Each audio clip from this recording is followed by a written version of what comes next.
তারিখ, এখানে যেই দিন লেখছো ওই দরখাস্তটি সেদিনকার তারিখ দিবা। তারপর বরাবর স্কুল হলে প্রধান শিক্ষক, কলেজ হলে অধ্যক্ষ, স্কুল হলে স্কুলের নাম, কলেজ হলে কলেজের নাম, ঠিকানা, বিষয়, মার্কশিট অবলিক সনদপত্র অথবা সার্টিফিকেটের জন্য আবেদন, তোমার যেটা প্রয়োজন সেটা লিখে জন্য আবেদন লিখে দিবা। জনাব, বিনীত নিবেদন, এই যে আমি, তারপর তোমার নাম, আপনার স্কুল হলে স্কুল, কলেজ হলে কলেজের গত ড্যাশ বছরের সুনাম, এখানে ড্যাশ বছর, কত বছর যাবৎ পড়ালেখা করছো সেইটা উল্লেখ করবা। বছর, সুনাম ও কৃতিত্বের সাথে অধ্যয়ন করে এসেছি। আপনার স্কুল অথবা কলেজের ড্যাশ শিক্ষাবর্ষের, মানে যত শিক্ষাবর্ষের থেকে কত শিক্ষাবর্ষে তুমি পড়ছো, তারপরে কত সালে পাশ করছো, কোন বিভাগ, বিভাগের নাম, বিভাগে জিপিএ, তারপর দেখো পয়েন্ট পেয়ে স্নাতক ডিগ্রি অর্জন করেছি। তাহলে এই যে দেখো ব্র্যাকেট ব্র্যাকেট দিয়ে যে অংশটুকু আছে, যে যা চাওয়া হয়েছে সেই অংশটুকু বসাই দেবা। বর্তমানে আমি বিভিন্ন প্রতিষ্ঠানে চাকরি অথবা কলেজ, বিশ্ববিদ্যালয়ে ভর্তির চেষ্টা করছি। মানে এখানে কোনো প্রতিষ্ঠানে চাকরির জন্য তুমি অ্যাপ্লাই করছো বা কলেজে উঠবা, কলেজ বা বিশ্ববিদ্যালয়ে ভর্তি হবা, সেটা চেষ্টা করছো। তাই জরুরি ভিত্তিতে আমার মার্কশিট, সনদপত্র অবলিক সার্টিফিকেট প্রয়োজন। তাহলে এই অংশটুকুগুলো লিখবা।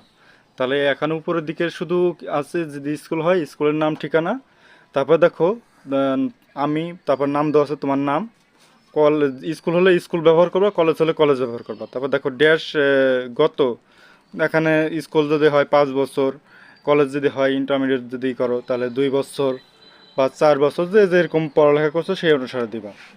তারপর দেখো শিক্ষাবর্ষের তোমাদের দেখবা যে অ্যাডমিট কার্ডের, এসএসসি হলে এসএসসির অ্যাডমিট কার্ড, এইচএসসি হলে এইচএসসির অ্যাডমিট কার্ডের শিক্ষাবর্ষ দেওয়া আছে।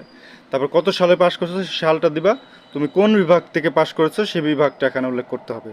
যদি সায়েন্সে হও বিজ্ঞান বিভাগ, কমার্সে হও ব্যবসায়ী বিভাগ, আর্টসে হও মানবিক বিভাগ, তারপরে বিভাগ, জিপিএ পয়েন্ট, তুমি দেখবা যে কত পয়েন্ট পাইছো, ওই সালে তুমি কত পয়েন্ট পাইছো এসএসসিতে বা এইচএসসিতে কত পয়েন্ট পাইছো সেই পয়েন্ট ওখানে লিখতে হবে। তারপরে দেখো এখন বর্তমানে আমি বিভিন্ন প্রতিষ্ঠানে চাকরির যদি চেষ্টা করার জন্য প্রয়োজন হয়ে থাকে তাহলে চাকরি ব্যবহার করবা। যদি কলেজে ভর্তি হওয়ার জন্য ব্যবহার করে থাকো তাহলে কলেজ দিবা। যদি বিশ্ববিদ্যালয়ে ভর্তি হওয়ার চেষ্টা করো তাহলে বিশ্ববিদ্যালয় দিবা। তারপর জরুরি ভিত্তিতে আমার মার্কশিট, সনদপত্র, সার্টিফিকেট প্রয়োজন, যার যেটা প্রয়োজন সেই অনুসারে সেটা দিয়ে নিবা। তারপরে দেখো যে অংশটুকু লিখতে হবে, অতএব জনাবের কাছে আমার আকুল আবেদন, আমাকে প্রয়োজনীয় কাগজপত্র দিতে বাধিত করবেন। তার মানে তুমি যে কাগজপত্রটা তুমি চাইছো প্রধান শিক্ষক অথবা অধ্যক্ষর কাছে, সেটা এখানে অনুরোধ করা হলো। তারপর দেখো বিনীত নিবেদক, নাম, তোমার নাম দিবা। তারপর দেখো পরীক্ষার রোল তুমি এসএসসি বা এইচএসসি যে পরীক্ষাটা ছিল সেই পরীক্ষার রোলটা দেবা। তারপর রেজিস্ট্রেশন নাম্বার আছে, রেজিস্ট্রেশন নাম্বার দেবা।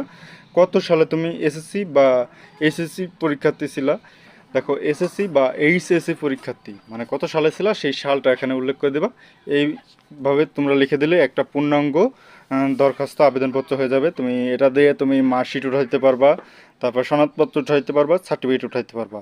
এই ধরনের ভিডিও আরও পেতে চাইলে অবশ্যই study of SSC and HSC এই চ্যানেলটি সাবস্ক্রাইব করে পাশে থাকা বেল আইকনটি বাজিয়ে দিও।